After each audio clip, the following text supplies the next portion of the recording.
Hello दोस्तों, आप सभी का आरबी क्लासेज में स्वागत है। दोस्तों, आज हम जो है फिर से एक नया चैप्टर जिसे हम मानव नेत्र तथा रंग बिरंगा संसार के नाम से जानते हैं।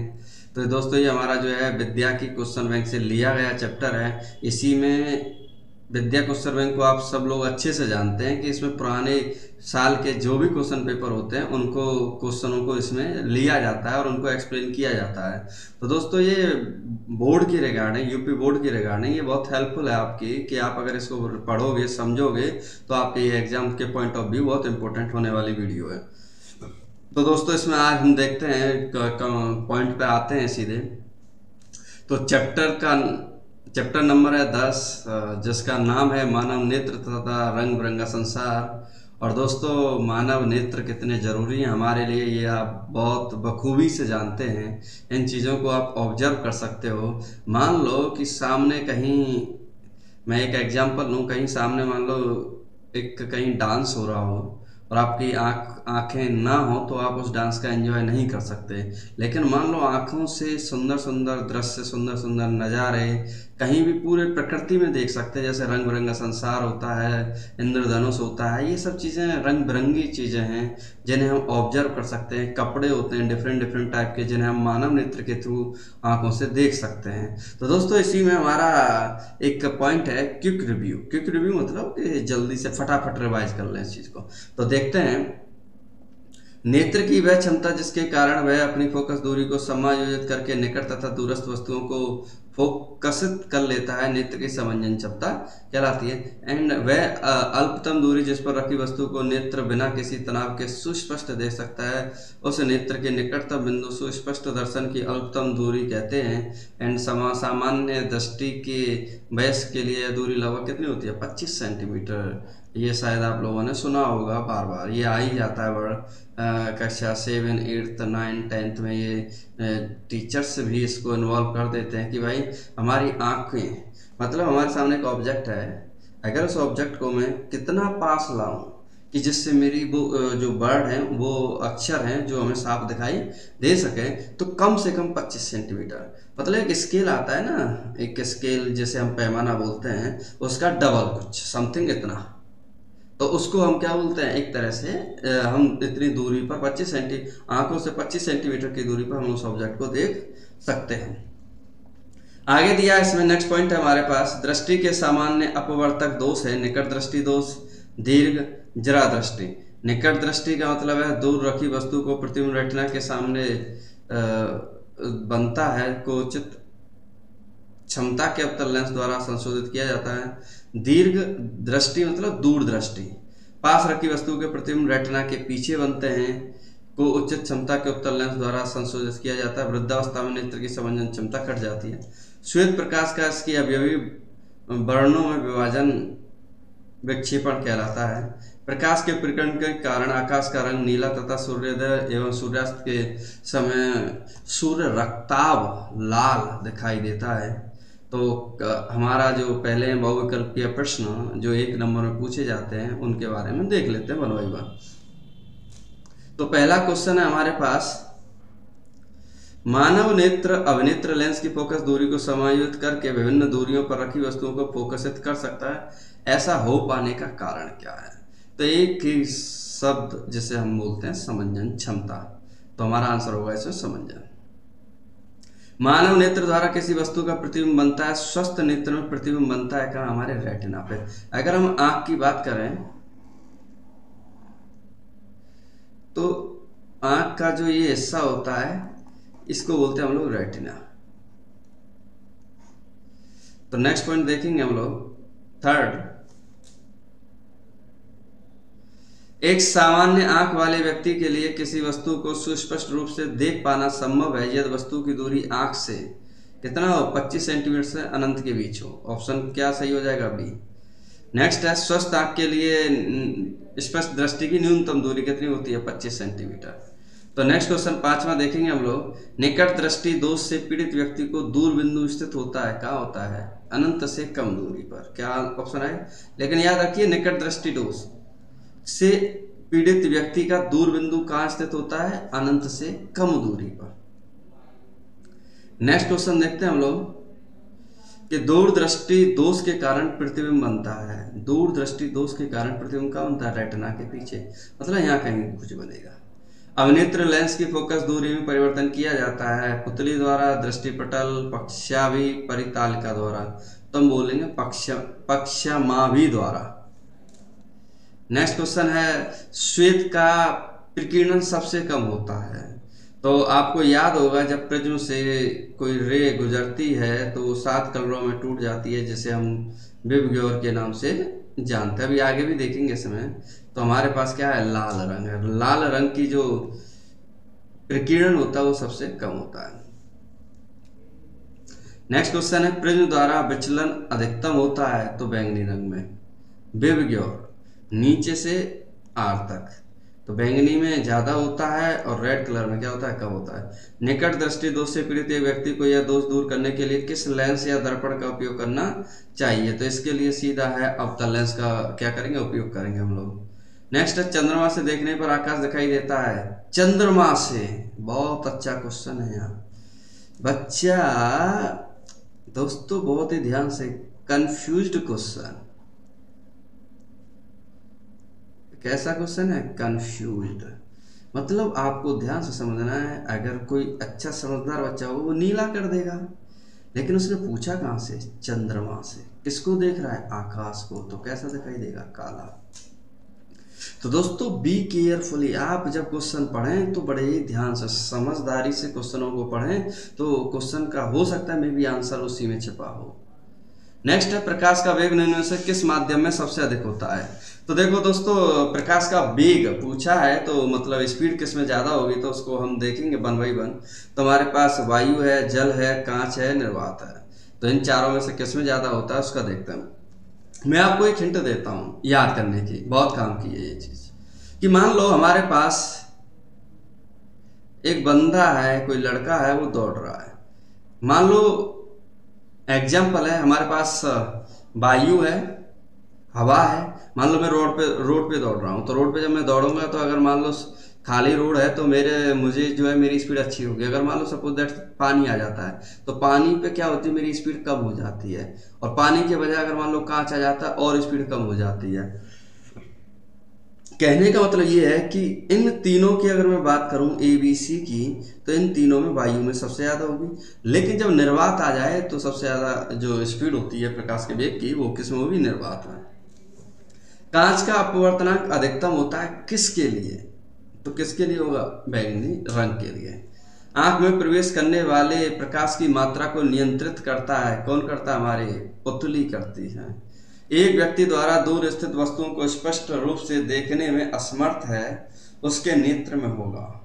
एक व्यक्ति दूर स्थित वस्तुओं को स्पष्ट रूप से देखने में असमर्थ है, उसके नेत्र में दोष होगा। कौन सा होगा, निकट दृष्टि दोष। निकट दृष्टि दोष का मतलब यह है कि वो निकट पास की वस्तुओं को क्या कर लेता है, वो देख पाता है, लेकिन दूर की वस्तुओं को नहीं देख पाता, इसीलिए इसको निकट दृष्टि दोष।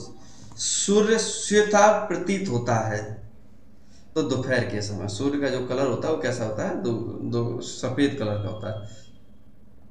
तो इनमें से अगर हम बोले हैं कि इनमें से किस दर्पण का दृष्टि चित्र अधिकतम होता है, उत्तल, अवतल या समतल, तो हम किसका बोलेंगे, उत्तल दर्पण का। तो देखो दोस्तों कुछ इंपॉर्टेंट फैक्ट्स हैं रिगार्डिंग टू MCQ या रिगार्डिंग टू चैप्टर के। तो देखते हैं, दोपहर के समय सूर्य श्वेत प्रतीत होता है क्योंकि तब प्रकाश का न्यूनतम प्रकीर्णन होता है।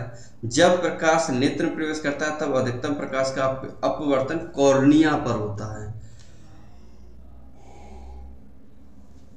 1-2 पॉइंट और है। मानव के एक नेत्र का क्षैतिज दृष्टि क्षेत्र लगभग 150 डिग्री होता है तथा 2 नेत्र के लिए यह विस्तार बढ़कर 180 डिग्री हो जाता है। केवल एक नेत्र के लिए दृष्टि क्षेत्र द्विविमीय होता है, जबकि दोनों नेत्रों के लिए यह त्रिविमीय होता है। दोस्तों हमारे पास एक है लघु उत्तरीय प्रश्न, जिसमें पूछा जाते हैं क्वेश्चन कि भाई मनुष्य की आंख के निकट बिंदु तथा दूर बिंदु से क्या तात्पर्य है, स्वस्थ आंख के लिए इनका मान कितना होता है। निकट बिंदु का मतलब यह है कि आंख के अधिक से अधिक निकट का वह बिंदु जिसे आंख बिना अपनी समंजन क्षमता लगाकर स्पष्ट देख सकता है। निकट बिंदु कहलाता है, इसके लिए कितनी वैल्यू होती है 25 सेंटीमीटर। दूर बिंदु का मतलब यह है कि वह दूरतम बिंदु जिसे आंख बिना संवेदन क्षमता लगाए देख सकती है, आंख का दूर बिंदु कहलाता है। सामान्य आंख के लिए यह बिंदु क्या होती है, अनंत होती है। तो मैं बताऊं, अगर मान लो हमारे पास कोई और वस्तु है, अगर वो वस्तु के बिना किसी रुकावट के अगर वो सीधी है, मान लो जैसे तारे होते हैं, तारे हमें नहीं मालूम उसकी डिस्टेंस कितनी है, तो हम उनको क्या मान लेते हैं, इनफाइनाइट पे रखे हुए हैं। तो ऐसे ऑब्जेक्ट को क्या हम लोग सामान्य आंख के लिए क्या है कि ये अनंत पर होता है। तो दोस्तों आगे देखते हैं इसमें सामान्य नेत्र 25 क्वेश्चन नंबर 2, सामान्य नेत्र 25 सेंटीमीटर से निकट रखी वस्तुओं को सुस्पष्ट नहीं देख पाते। सामान्य नेत्र 25 सेंटीमीटर से निकट रखी वस्तुओं को स्पष्ट नहीं देख पाते, क्यों? इसके पीछे रीजन है कि क्योंकि 25 सेंटीमीटर से निकट रखी वस्तुओं से आने वाला प्रकाश किरण नेत्र के रेटिना पर उचित प्रकार से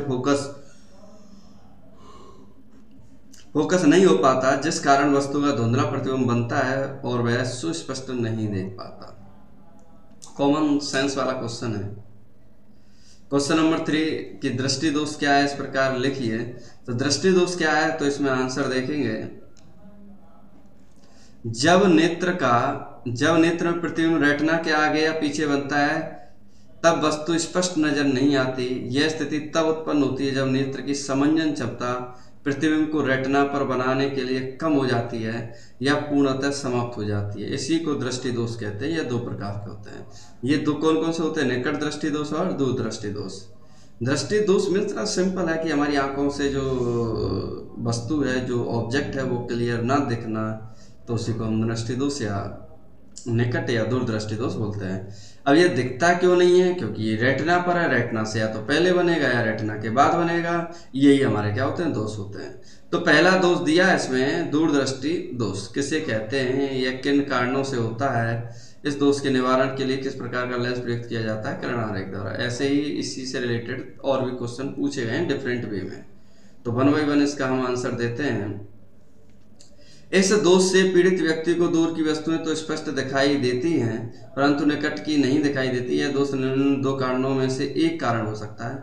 या तो नेत्र लेंस की वक्रता त्रिज्या कम हो जाए, जिससे उसकी फोकस दूरी क्या हो, बढ़ जाए, या फिर नेत्र लेंस तथा रेटिना के बीच की दूरी कम हो जाए, अर्थात नेत्र के गोलक का व्यास कम हो जाए। ये क्या है कि ये रीजन है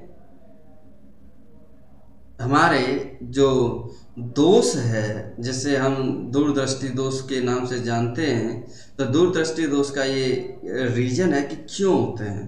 तो पहला रीजन है कि जिसकी वक्रता त्रिज्या कम हो जाए या फोकस दूरी बढ़ जाए, या फिर नेत्र लेंस तथा रेटिना के बीच की दूरी बढ़ जाए, दूरी कम हो जाए, अर्थात नेत्र का गोलक व्यास क्या हो जाए, कम हो जाए। तब हम बोलेंगे कि दूरदृष्टि दोष है। अच्छा, इसका निवारण क्या है?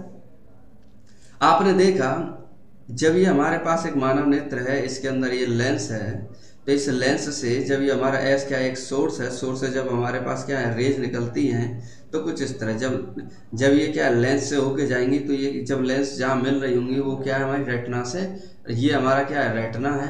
तो रेटिना से क्या बन रही है, बाहर बन रही है। रेटिना से जब ये बाहर बनती हैं तो आप समझ सकते हो कि ये जो है ऑब्जेक्ट हमें आंखों से दिखाई नहीं देगा, ऑब्जेक्ट धुंधला दिखाई देगा। तो करना क्या है कि आपको ये जो ए पॉइंट है, इस ए पॉइंट को उठा के हमें लाना है रेटिना पर। तो इसके लिए हमें क्या है, लेंसों की ज़रूरत पड़ती है। तो लेंस जब हमें ज़रूरत पड़ती है तो हम क्या करेंगे कि आप देखोगे एक लेंस और लगा देंगे, जिसे हम उत्तल लेंस बोलते हैं। और वो उत्तल लेंस लगाने से हमारी क्या कि आंखों पे जो रेटिना है वो एग्जैक्टली सही बन जाता है। इसका समाधान देख लेते हैं। अभी फिलहाल देखते हैं। इस दृष्टि दोष वाले व्यक्ति का निकट बिंदु 25 सेंटीमीटर के स्थान पर अधिक दूरी पर हो जाता है। इस कारण 25 सेंटीमीटर दूरी रखी वस्तु का प्रतिबिंब रेटिना एफ पर न बनकर रेटिना ए के पीछे बनता है, जैसा कि चित्र ए में दिखाया गया। अच्छा, इसका निवारण समाधान क्या? इस दोष के निवारण के लिए ऐसे अभिसारी, जिसे हम उत्तल लेंस बोलते हैं, आवश्यकता होगी, जो 25 सेंटीमीटर दूर बिंदु एस पर रखी वस्तु से आने वाली किरणों को इतना अभिसरित कर दे, किरणें दूषित आंख के निकट बिंदु एन से आती हुई नेत्र लेंस पर आपतित हों और प्रतिबिंब रेटिना आर पर बने। इस प्रकार एस पर रखी वस्तु भी आंख को स्पष्ट दिखाई देती है। मेन पॉइंट क्या था कि दूरदृष्टि दोष को, जब दूरदृष्टि दोष होता है तो दूरदृष्टि दोष में क्या होता है, जब हम कोई 25 सेंटीमीटर दूर रखी वस्तु से जब रेज आती हैं, किरणें आती हैं, तो वो रेटिना से पीछे बनाती हैं। अब रेटिना से पीछे बनाती है तो उसे हमें रेटिना पे लाना है। उत्तल लेंस एक ऐसा है जो किरणों को क्या कर देता है, सिकोड़ता है। इसीलिए हम क्या उत्तल लेंस का यूज करते हैं, नहीं तो हम उत्तल लेंस के बजाय हम अवतल लेंस का यूज करते हैं। अवतल लेंस क्या है, किरणों को फैलाता है। तो नेक्स्ट आते हैं दोस्तों हम अपने अगले पॉइंट पे। निकट दृष्टि दोष किसे कहते हैं, इस दोष के क्या कारण हैं, इसके निवारण के लिए किस प्रकार का लेंस प्रयुक्त किया जाता है, किरण आरेख द्वारा समझाइए। तो इसको आप देखेंगे, इसको कई तरह से पूछा गया है दोस्तों। क्वेश्चन हर साल आता है, या तो दूरदृष्टि दोष पे आ जाएगा या निकट दृष्टि दोष पे आ जाएगा। किसी एक को तो कन्फर्म जरूर तैयार करके जाएं। इतना ही लिखना जितना इसमें दिया गया है, इसके आप बाहर कुछ नहीं लिख सकते। लिखने को तो बहुत लिख सकते हो, लेकिन इतना लिखोगे सफिशियंट है, मोर देन। आपको उतने नंबर मिलेंगे जितने नंबर का क्वेश्चन आता है, या 5 का या 6 नंबर जो भी आएगा आपको नंबर दिए जाएंगे। निकट दृष्टि दोष वाले व्यक्ति को पास की वस्तुएं स्पष्ट दिखाई देती हैं, परंतु अधिक दूर की वस्तुएं स्पष्ट दिखाई नहीं देती है, अतः नेत्र को दूर बिंदु अनंत पर न होकर कम दूरी पर आ जाता है। इस दोष के निम्नलिखित कारण हो सकते हैं। जस्ट उसका था, उसका उल्टा, वक्रता बढ़ जाए जिसकी फोकस दूरी कम हो जाए, नेत्र लेंस तथा दूरी क्या हो जाए, बढ़ जाए, तथा नेत्र के गोलक का व्यास क्या हो जाता है, बढ़ जाता है। तो आप देख सकते हैं कि हमारे पास अनंत से पॉइंट आती हैं, रेज आती हैं, और देखो कहाँ जाके कट करती है, पी पॉइंट पर, और रेटिना हमारा ये है, इसलिए रेटिना से क्या पहले बन जाती है।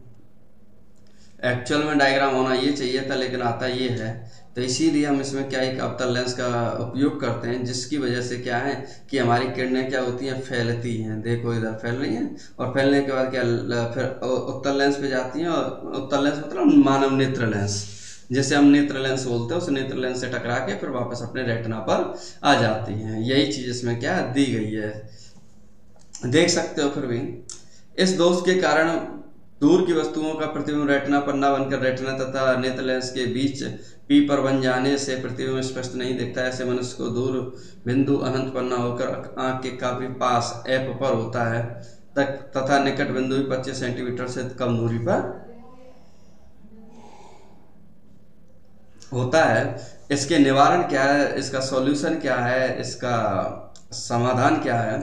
तो निकट दृष्टि दोष में नेत्र का दूर बिंदु एफ अनंत से कम दूरी पर ऐसी स्थिति में होता है जहां से चलने वाली किरणें बिना समंजन क्षमता लगाए रेटिना पर मिलती हैं। इस दोष को दूर करने के लिए ऐसे अवतल लेंस का उपयोग किया जाता है कि अनंतता पर रखी वस्तु को चलने वाली किरणें इस लेंस से निकलने पर नेत्र के दूर बिंदु एफ से चली हुई प्रतीत हो। तब ये किरणें नेत्र लेंस से अपवर्तित होकर रेटिना एप पर मिलती हैं, जहां वस्तु का स्पष्ट प्रतिबिंब बन जाता है तथा वस्तुएं स्पष्ट दिखाई देने लगती हैं। तो कुछ इस तरह से दूरदृष्टि और निकट दृष्टि दोष के आंसर थे। अब आपके क्या न्यूमेरिकल आते हैं इन पे। निकट दृष्टि दोष वाला व्यक्ति 20 सेंटीमीटर दूर स्थित पुस्तक को स्पष्ट पढ़ सकता है। 1 बाई 1 क्वेश्चनों को ये समझेंगे कि क्या दिया है। पुस्तक को 25 सेंटीमीटर दूर रखकर पढ़ने के लिए उसे कैसा और कितनी फोकस दूरी का लेंस अपने चश्मे पे से लगाना होगा। तो पहले तो ये लिखेंगे कि हमको क्या क्या दिया है। ऐसे व्यक्ति को ऐसी फोकस दूरी के लेंस का प्रयोग करना चाहिए जिससे कि पुस्तक को 25 सेंटीमीटर दूर रखने पर उसका प्रतिबिंब 20 सेंटीमीटर की दूरी पर बने। तो इसमें U हो जाएगा, B हो जाएगा। आपसे क्या पूछा है इनडायरेक्ट वे में, एप पूछा है, फोकल लेंथ। तो फोकल लेंथ का फॉर्मूला हमें मालूम है। लेंस के लिए क्या होता है formula, 1/f equal to 1/b minus 1/u, 1/f बराबर 1/b माइनस 1/u की अगर हम वैल्यू रखेंगे तो वैल्यू रखने पे सॉल्व करेंगे, सॉल्व करने पे f की वैल्यू आ जाएगी माइनस के 100 सेंटीमीटर। चूंकि फोकस दूरी ऋणात्मक आता है उसे 100 सेंटीमीटर फोकस दूरी के अवतल लेंस का प्रयोग करना चाहिए। नेक्स्ट क्वेश्चन है, निकट दृष्टि दोष से पीड़ित एक व्यक्ति अधिक से अधिक 10 सेंटीमीटर की दूरी तक नहीं देख सकता। तो ये एक्चुअल में क्या दिया है, बी दिया है। और सही दृष्टि के लिए लेंस की प्रकृति, फोकस दूरी एवं क्षमता की गणना कीजिए। तो हमें पता है निकट दृष्टि दोष है क्वेश्चन में, तो u की वैल्यू -25 है, b की वैल्यू इतनी है, तो f निकालेंगे। f की वैल्यू कितनी आ जाएगी, माइनस के 50/3, और f ऑलरेडी किस में दिया, माइनस में। तो हम बोलेंगे कि इसमें जो है अवतल लेंस का प्रयोग होना चाहिए। नेक्स्ट है, किसी निकट किसी निकट दृष्टि दोष से पीड़ित व्यक्ति को दूर बिंदु नेत्र के सामने 80 सेंटीमीटर की दूरी पर इस दोष को संशोधित करने के लिए आवश्यक लेंस की प्रकृति क्या होगी? किसी निकट दृष्टि दोष से मतलब इसमें जो u होगा वो क्या होगा? इनफाइनाइट। b दिया -80, वैल्यू पुट करेंगे तो यहाँ से क्या निकाल लेंगे हम लोग? f की वैल्यू कितनी है? -80 सेंटीमीटर या 0.8 मीटर। दूर दृष्टि दोष से क्वेश्चन नंबर 9, दूर दृष्टि दोष से पीड़ित व्यक्ति एक मनुष्य के निकट बिंदु की दूरी 0.4 मीटर अर्थात वह कम से कम 40 सेंटीमीटर की दूरी तक देख सकता है। इस दोष के निवारण हेतु उपयोग में लाए गए लेंस की प्रकृति बताइए तथा फोकस दूरी की परिकलन कीजिए स्पष्ट दृष्टि की। अच्छा, आप देख सकते हैं आपको u दिया है और एक आपको b दिया है, f पूछा है आपसे, तो सिंपल ही क्वेश्चन में आप देख सकते हैं कि आपको u दिया है और b दिया है, वैल्यू रखोगे तो f की वैल्यू कितनी आ जाएगी? 200/3। सिंपल है, कैलकुलेशन है इसमें, कैलकुलेशन इसमें दे रखी, मैं कैलकुलेशन पर नहीं जाऊंगा क्योंकि कैलकुलेशन वेरी सिंपल है, कैलकुलेशन इतनी टफ नहीं है। नेक्स्ट क्वेश्चन देखते हैं दोस्तों हम लोग। किसी व्यक्ति को अपनी दूर की दृष्टि को संशोधित करने के लिए -5.5 डायोप्टर क्षमता के लेंस की आवश्यकता है। अपनी निकट की दृष्टि को संशोधित करने के लिए उसे +1.5 डायोप्टर क्षमता के लेंस की आवश्यकता है। संशोधित करने के लिए आवश्यक लेंस की फोकस दूरी क्या होगी? दूर के भी लिए पूछा है और निकट के लिए। दूर के लिए देखोगे पावर का फॉर्मूला होता है F = 1/P, 1/ इतना आ जाएगा तो यहाँ से F की वैल्यू आ जाएगा -2/11। अगर आपको -2/11 मीटर में दिया, सेंटीमीटर में चाहिए तो कितना आ जाएगा? -200/11 सेंटीमीटर, जिसे हम बोलते हैं -18.2 और इसे और सॉल्व करेंगे तो 0.18 मीटर आ जाएगा। ऋणात्मक चिन्ह दर्शाता है कि लेंस कैसा है? हमारा अवतल लेंस है। निकट दृष्टि दोष के लिए सेम फॉर्मूला है, सेम कंसेप्ट है, लेकिन उसने बोला है कि निकट दृष्टि के दोष के लिए पावर का जो फॉर्मूला है वो हमारे पास 1.5 है, 1.5 है, तो 1.5 है तो 1.5 को सॉल्व करेंगे तो कितना आ जाएगा हमारे पास? 66.67 सेंटीमीटर, जिसे हम मीटर में चेंज कर लेते हैं। तो धनात्मक चिन्ह यह दर्शाता है कि लेंस कैसा? उत्तल है, उत्तल है। नेक्स्ट क्वेश्चन देखते हैं दोस्तों हमारे पास 11। दूरदृष्टि दोष से पीड़ित एक व्यक्ति कम से कम 50 सेंटीमीटर की दूरी तक ही पढ़ सकता है। उसे सही दृष्टि के लिए किस फोकस दूरी के लेंस का प्रयोग करना होगा? चित्र बनाकर भी समझाइए। तो आप देखोगे हमें क्या है कि यहाँ एक लेंस लगाना है और वो लेंस लगा के हमें ये दिखाना है कि क्या करना होगा। तो इस दोष को दूर करने के लिए उत्तल लेंस का प्रयोग करना चाहिए इस व्यक्ति द्वारा, क्योंकि दूरदृष्टि दोष है तो हमें याद होना चाहिए। इस व्यक्ति द्वारा प्रयोग किए जाने उत्तल लेंस की फोकस दूरी इतनी होनी चाहिए कि जिससे कि 25 सेंटीमीटर दूरी पर रखी वस्तु का प्रतिबिंब आंख के सामने 50 सेंटीमीटर पर बने। तो इसकी कुछ वैल्यू है जो इसमें रखेंगे और रखने पर जो वैल्यू आएगी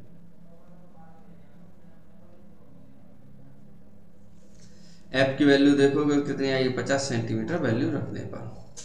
नेक्स्ट क्वेश्चन देखोगे आप लोग, प्रिज्म का क्वेश्चन है। एक प्रिज्म का कोण 60 डिग्री तथा अल्पतम विचलन कोण 38 डिग्री है। प्रिज्म के पदार्थ का अपवर्तनांक sin 49 की वैल्यू क्वेश्चन में दी है। a है, डेल्टा m है, जब मैं इसे सॉल्व करूंगा तो ऊपर sin 49 और sin 30। a क्या है? प्रिज्म कोण है। डेल्टा क्या है? विचलन कोण है। a क्या है? प्रिज्म कोण।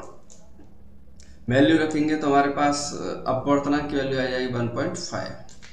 नेक्स्ट क्वेश्चन देखेंगे, यदि 1.5 अपवर्तनांक वाले कांच के प्रिज्म का कोण 60 डिग्री है तो प्रिज्म के अल्पतम विचलन कोण का मान क्या होगा? तो वैल्यू रखेंगे, इसमें वैल्यू रखने से आंसर कुछ इस तरह आएगा, जिसकी वैल्यू कितनी आ जाएगी? 38 डिग्री। एक मनुष्य चश्मा पहनकर 25 सेंटीमीटर की दूरी पर रखी पुस्तक को स्पष्ट पढ़ सकता है। चश्मे में प्रयुक्त लेंस की क्षमता इतनी है, बिना चश्मे के मनुष्य की किस दूरी पर रखी वस्तु पढ़ सकता है? तो हम देखेंगे इसमें पावर दिया है, u दिया है, तो पावर का फोकल लेंथ का फॉर्मूला होता है 50 सेंटीमीटर, अर्थात चश्मे से 50 सेंटीमीटर दूरी का अवतल लेंस लगा है, माना प्रतिबिंब से लेंस की दूरी b है। तो लेंस के सूत्र 1/f = 1/b - 1/u। f व b u के मान रखने पर माइनस के 1/1/50 बराबर 1/b - के 1/-25 सॉल्व करेंगे और सॉल्व करने पे 1/v इक्वल टू माइनस के 1/25 माइनस के 1/50, तो ऐसे सॉल्व करने पे आएगी वैल्यू माइनस के 16.67 सेंटीमीटर। आगे देखते हैं दोस्तों, एक प्रिज्म के प्रकाश का अपवर्तन की क्रिया चित्र द्वारा समझाइए, आपतन कोण तथा विचलन कोण चित्र में दिखाइए। तो इसमें कुछ रिएक्शन है, कुछ मैकेनिज्म है, तो आप उसको रीड कर सकते हो। तो रीड करने के बाद ये है, मैं आपको इसमें समझा देता हूँ। मान लो बाहर हमारे पास एयर है और अंदर हमारे पास ग्लास है। यहाँ से क्या है, कोई रे आ रही है और ये रे क्या है, कुछ ऐसे डेविएट हो जाती है और डेविएट होने के बाद फिर बाहर ऐसे आ जाती है। तो ये कह रहा है कि एक्चुअल में जो अपवर्तनांक है वो कैसे सॉल्व होता है, कैसे सॉल्व आउट होता है। तो उसको सॉल्व आउट का इसने क्या एक फार्मूला दे रखा है, डायरेक्ट विदाउट एनी सॉल्व किया। तो देख लेते हैं एक बार। माना एबीसी कांच के एक प्रिज्म का मुख्य परिच्छेद है, एंगल बीएसी अपवर्तन कोण है, वायु सापेक्ष कांच का अपवर्तनांक कितना। माना आपतित किरण पी क्यू प्रिज्म के पृष्ठ एबी के बिंदु क्यू पर गिरती है। इस पृष्ठ का किरण अपवर्तन के बाद क्यू पर खींचे गए अभिलंब की ओर झुककर क्यू आर दिशा में चली जाती है। किरण क्यू आर पृष्ठ एसी पर अपवर्तन के बाद आर पर खींचे गए अभिलंब से दूर हटकर आर दिशा में बाहर निकल जाती है। मेन क्या है दोस्तों, मैं बता दूं, इस क्वेश्चन को समझने के लिए आपको ध्यान से समझना होगा कि यहाँ से क्या एक नॉर्मल डाल देते हैं। तो ये क्या होगा, आपतन कोण, ये क्या होगा, अपवर्तित कोण। ये अगर ये भी एक अपवर्तित कोण, ये भी क्या आपका I1, लेकिन एक्चुअल में जा तो किरण ऐसे रही थी, नीचे ये थी, तो इन दोनों के बीच जो एंगल होता है उसे बोलते हैं हम लोग विचलन कोण के नाम से जानते हैं। और इसका फॉर्मूला होता है म्यू बराबर n है sine A plus delta M by 2 upon sine A by 2। Next question देखते हैं दोस्तों, आंख की समंजन क्षमता का अर्थ समझाइए। नेत्र में उपस्थित अभिनेत्र लेंस की वह क्षमता जिसके कारण वह अपनी फोकस दूरी को समायोजित कर लेता है, आंख की समंजन या समंजन क्षमता कहलाते हैं। नेक्स्ट देखते हैं दोस्तों, हमारे पास एक विस्तृत क्वेश्चन है मानव नेत्र का। मानव नेत्र लगभग रेयर ही पूछा जाता है क्वेश्चन, मानव नेत्र का बहुत रेयर ही आता है क्योंकि बायोलॉजी के हिस्सा पड़ जाता है इसलिए। तो आप देखोगे मानव नेत्र एक प्रकार का कैमरा है, इसके द्वारा फोटो कैमरे की भांति वस्तुओं को वास्तविक प्रतिबिंब रेटिना पर बनते हैं। मानव नेत्र का गोला, इसके कुछ ये लगभग गोलाकार पिंड है जो सामने के भाग को छोड़कर चारों ओर से दृढ़ अपारदर्शी परत से ढका होता है, इसके प्रमुख अवयव हैं। जो मानव नेत्र है उस मानव नेत्र के कुछ पटल हैं, मतलब कुछ वैल्यू हैं जिसे हम स्केलेटिक कॉरोइड दृढ़ पटल बोलते हैं। आप इसको 1 by 1 देख सकते हैं या पढ़ सकते हैं। एक बर्ड कॉर्निया होता है, एक आयरिस होता है। तो ये डायग्राम है, डायग्राम ये ना बना के आप जो है अपनी बुक से बनाएं। डायग्राम को इसमें क्लियर नहीं हो पाएगा, डायग्राम आप बुक से आसानी से बना सकते हैं। तो इसको डायग्राम को कोशिश करें ना पढ़ने की, केवल आप देख सकते हैं, लेकिन डायग्राम आप अपनी बुक से बनाएं, एनसीईआरटी या फिर कोई अदर बुक हो उससे। तो नेत्र लेंस क्या है, सिलेरी मसल्स क्या होती हैं, दृष्टि पटल, जलीय द्रव, पीत बिंदु, अंध बिंदु, एंड मानव नेत्र से प्रतिबिंब बनना, ये सब कुछ था हमारे किस में, मानव नेत्र में। अच्छा, अगला वर्ड है प्रिज्म से श्वेत प्रकाश की गुजरने पर न्यूनतम एवं अधिकतम विचलन कोण किन रंगों का होता है। वर्ण विक्षेपण क्या है, तो समझते हैं। जब सूर्य के प्रकाश का संकीर्ण प्रकाश पुंज को प्रिज्म के एक फलक पर डाला जाता है तो प्रिज्म के दूसरे पटल या फलक से निर्गत प्रकाश 7 रंगों में विभाजित हो जाता है तथा इसे वर्ण विक्षेपण कहते हैं एक तरह से। तो ये कितने रंगों में टूटता है, 7 रंगों में विभाजित हो जाता है। इस प्रकाश के विक्षेपण के दौरान पर्दे पर प्राप्त विशेष क्रम में 7 रंगों की पट्टी को स्पेक्ट्रम कहते हैं, जिसका अर्थ है रंगों का मिश्रण। तो आप देखोगे जब एक प्रिज्म होता है, प्रिज्म से जब प्रकाश जाता है तो वो 7 रंगों में टूट जाता है, 1 2 3 4 5 6 7। तो 7 कुछ इस तरह रंगों में टूट जाता है। और 7 रंगों में जब टूटता है तो पूछा जाता है कि बताओ कौन क्या है। तो ये हिंट है याद करने की, बेबियोर क्या है, हिंट है बेबियोर। श्वेत प्रकाश के विक्षेपण के दौरान प्राप्त 7 रंगों में से एक क्रम होता है जो इस प्रकार है, नीचे से ऊपर की ओर, तो विबग्योर के नाम से याद रखा जाता है। परिक्षेपण का कारण यह है कि विभिन्न रंगों में प्रकाश का अपवर्तन भिन्न भिन्न होता है। बैंगनी प्रकाश का अपवर्तन सबसे अधिक तथा लाल प्रकाश का अपवर्तन सबसे कम होता है। इसी कारण बैंगनी रंग स्पेक्ट्रम में सबसे नीचे तथा लाल रंग स्पेक्ट्रम में सबसे ऊपर होता है। आवश्यक किरण आरेख खींचकर प्रिज्म की सहायता से पुष्टि कीजिए कि सूर्य का प्रकाश श्वेत प्रकाश विभिन्न रंगों का सम्मिश्रण है। तो दोस्तों ये कह रहा है कि क्या हम ये चीज जो हमारे सन से, सूर्य से जो श्वेत प्रकाश आ रहा है, वापस से हम उस श्वेत प्रकाश को पा सकते हैं? बिल्कुल पा सकते हैं। आपको करना क्या है, एक प्रिज्म सीधा है और एक प्रिज्म रख दो उल्टा। जो यहाँ से रे जा रही होगी कुछ ऐसे 7 रंगों में टूटेगी, ये 7 रंगों को क्या है फिर से वापस, और फिर से जब वापस होगी तो ये वापस एक रे बाहर निकल आएगी। तो कुछ इस तरह से हमारा एक ये था कि प्रिज्म की सहायता से कैसे हम इस क्वेश्चन को समझने की कोशिश करें। तो कुछ इस तरह से हमारा ये क्वेश्चन था। आप दोस्तों कोई भी डाउट हो आप कमेंट करके बता सकते हैं, और इनको आप जो है 1 बाय 1 क्वेश्चनों को हैबिट डालिए डेली कम से कम एक वीडियो पढ़ने की, और ये आपके एग्जाम पॉइंट ऑफ व्यू से आपके बहुत हेल्प आने वाली है। तो दोस्तों जमे रहिए, तैयारी करते रहिए। थैंक यू दोस्तों, धन्यवाद।